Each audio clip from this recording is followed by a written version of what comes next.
Peace and blessings, you amazing sports fans. It's the Coach Ed Gladney here, and this is Coach Ed's Amazing World of Sports. Thanks for tuning in to today's show. Today we're going to be talking about a sport near and dear to my heart, college football. What I'm going to do today is give you my preseason top 25 rankings. Done a little research, gone over a few other publications, compared, and now I'm going to go through my rankings. I'm going to start from the bottom, number 25, working my way up to number 1. But before I do that, if you haven't already done so, please subscribe to my channel. I really do appreciate it. It helps me grow the channel. Share it on all your social media platforms and like today's episode. Also, in the comment section, let me know what you think about my rankings, whether you like it, you disagree with it, or what you feel your rankings are. I really like the interaction, and I appreciate what your thoughts are. With that being said, I'm going to start at number 25. The team coming in at number 25 comes from the American Athletic Conference. They're the Houston Cougars, who last year finished with a record at 12-2. Coming in at number 24 from the Atlantic Coast Conference, the Wake Forest Demon Deacons, who finished with a record of 11-3. Number 23 is the Iowa Hawkeyes from the Big Ten. They finished last year with a record of 10-4. Coming in at number 22 from the SEC, the Kentucky Wildcats, who finished with a record of 10-3. Number 21 is the Cincinnati Bearcats, also from the American Athletic Conference, who finished with a record of 13-1 after finishing in the top 4 and playing in the college football playoffs. So that's the first 5 in my rankings. Coming in at number 20 from the SEC, the Ole Miss Rebels, who finished with a record of 10-3 last year. Number 19 from the Big Ten is the Wisconsin Badgers, who finished with a record of 9-4. Number 18, the Pittsburgh Panthers from the ACC, who finished with a record of 11-3. From the SEC, the number 17th ranked team is the Arkansas Razorbacks, who finished at 9-4. Number 16 from the ACC, the NC State Wolfpack, who finished with a record of 9-3. So that's the next 5. Now I'm going to go into the next 5. Coming in at number 15 from the ACC is the Miami Hurricanes, who finished with a record of 7-5. Now, the interesting thing about the Hurricanes is they have a new head coach who's coming over from Oregon, Mario Cristobal. He knows Miami because he's been there before, coached there before. He knows the culture, and he knows what it takes to be a Cane. So he's going to help them rebuild and rebrand. Their quarterback is one of the top leaders in the country, Tyler Van Dyke. He is a top passing talent. He's also earned ACC Rookie of the Year and ACC Offensive Rookie of the Year. And their defense is led by promising second-year players James Williams and Leonard Taylor. Number 14 from the Big 12 is the Oklahoma State Cowboys. Last year they were 12-2. They're led by quarterback Spencer Sanders. He threw for over 2,800 yards, had a 62% completion rate, 20 touchdowns, and 11 interceptions. Defensively, Tyler Lacey leads a talented defensive line, which also had an FBS high of 57 sacks and also had an average of 88 rushing yards allowed per game.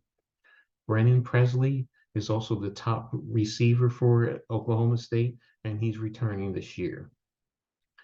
Number 13 from the Pac-12 is the USC Trojans. Now, last year they had a record of 4-8, which led to a quarterback change, but the coaching change. The coach who's coming in is Lincoln Riley from Oklahoma University. He's generated a lot of excitement in Trojan land with recruits and also the fan base. Following him over to USC is quarterback Caleb Williams. Williams is also one of the top candidates for the Heisman Trophy, and he's a very talented quarterback.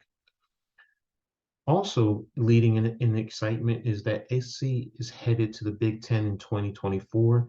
So there's a great excitement behind that, and they want to make a strong push to go out of the Pac-12 as a champion. So they're going to work and battle hard to do that. Coming in at number 12 from the Big Ten, Michigan State Spartans, who finished last year at 12-2. Head coach Mel Tucker has established a strong Spartan culture, and again, he's worked hard to attack the transfer portal. So he's bringing in a plethora of talent through the transfer portal. Their leading receiver is back from 2021, Jaden Reed, and he's set to continue to take the mantle and lead the way offensively, and help them continue to have an explosive offensive attack. Defensive line will also be tough as they're returning 4 interior defensive tackles, and they're also adding a defensive end from Mississippi State through the transfer portal, Chris Bogle. Coming in at number 11 from the Big 12, Oklahoma Sooners, who finished at 11-2 last year. Now, they have a new head coach who's familiar with OU because he's coached there before and helped them win a championship. He's the former DC at Clemson University, Brent Venables. He's also brought in a transfer quarterback from University of Central Florida, Dylan Gabriel, who's a quality quarterback, and he knows what it takes to win. And because they're also going to be moving to the SEC in the near future, there's a lot of energy behind them. So they want to also lead the Big 12, and they want to go out winning a championship and set the standards going into the SEC. So that's the next 5. So now we're going to enter into the top 10. Coming in at number 10 from the Pac-12 is the Oregon Ducks. Last year, they had a record of 10-4. Offensively, they have 8 returning starters. So that's a good thing for them, offensively.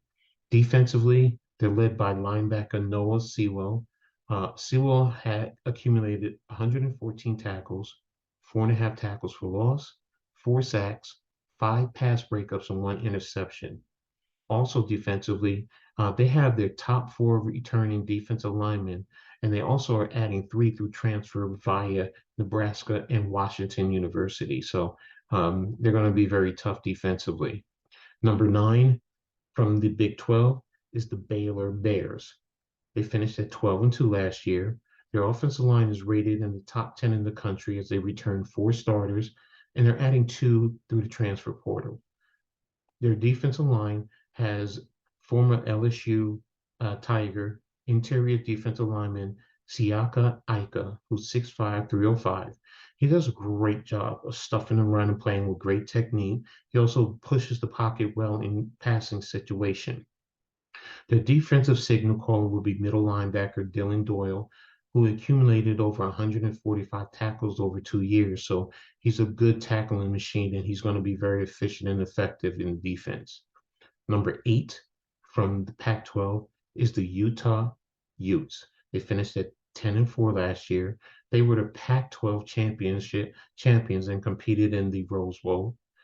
They're led offensively by Cameron Rising. He has shown great leadership, drive, and a great skill set in terms of playing the quarterback position for Utah. They have the top offensive and defensive line in the Pac-12 per Phil Steele, and they're led by one of the top coaches in the country, Kyle Whittingham. All he's ever done is just win. So he continues to develop and becoming that one of the top coaches across the country. Number 7 is the Michigan Wolverines from the Big Ten. They're the defending champions and come in at 12-2. They're led by Jim Harbaugh, who finally got the monkey off his back in beating Ohio State University to win the Big Ten. And now he's ready to continue to help elevate the Wolverines back into the elite status across the country. Their offensive line is led by all Big Ten guard Zach Zinter. He'll also help to continue in helping their offense have the lowest sack rate in the country. They have two starting caliber at quarterback, J.J. McCarthy and Cade McNamara, who are battling out in camp. And whoever wins will always have to keep battling because he's always going to have the other right behind him. Defensively, the defense is led by middle linebacker Junior Colson.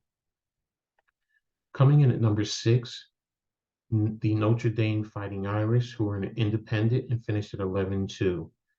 Head coach Brian Kelly has left, so they now have a new head coach who's their former defensive coordinator. They also have the top tight end in the country in Mike Mayer, also known as Baby Gronk. So he's going to be an effective contributor on offense. They have the top sacking duo in Riley Mills and Isaiah Folksy returning. And taking over in the backfield is Lorenzo Styles. He's ready to assume that mantle and lead the offense. Now, as we go into the top 5, leading that way at number 5 from the SEC, the Texas A&M Aggies. Last year, they finished at 8-4. They have 8 returning players who were selected to the All-SEC Coaches Honor last year. They have one of the nation's top running back groups led by Isaiah Spiller, who had over 1,000 yards last year. They have the number 1 recruiting class in the country for 2022. And they have a great tradition there, which is the 12th man, which also helps them and gives them extra push in terms of playing their games. Number 4, from the ACC, the Clemson Tigers, who finished last year at 10-3. They're led by quarterback DJ Uiagalelei, who is returning for another year after last year taking over at quarterback. They're led by the head coach, Dabo Swinney to most of us who don't know him, or those who don't know him. Even though the defense lost Coach Venable to Oklahoma, this year's defense may be one of their best ever. So they've always been known to play great defense, and this year should be no different. And the top receiver is primed and ready will be Joseph Nagata. Coming in at number 3 from the SEC, the defending champion, Georgia Bulldogs, who finished at 14-1. They returned quarterback Stenson Bennett. He threw for over 2,800 yards, 64.5 completion rate, 29 touchdowns, and 7 interceptions. They returned 7 offensive starters, and according to Phil Steele, their offense looks even stronger than last year.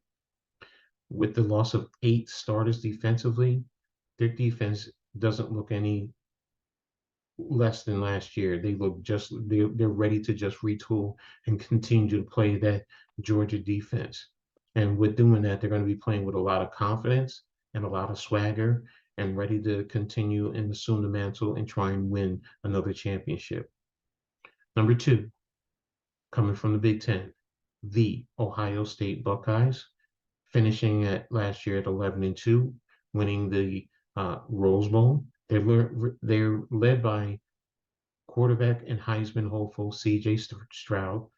Stroud threw for over 4,400 yards, had a 71.9% completion rate, 44 touchdowns, and 6 interceptions. They also have another Heisman hopeful in receiver, Jackson Smith-Njigba, who caught over 1,600 yards, 9 touchdowns for a 16.9 average. They also have another explosive and dynamic offensive receiver in Marvin Harrison Jr., who's following in his dad's bloodline. Defensively, all 7 of their linebackers are returning, and they're also adding a transfer from ASU, Trip Trayanum. And an interesting fact for Ohio State is they're playing 8 home games on only 4 away, which is an intriguing thing this year.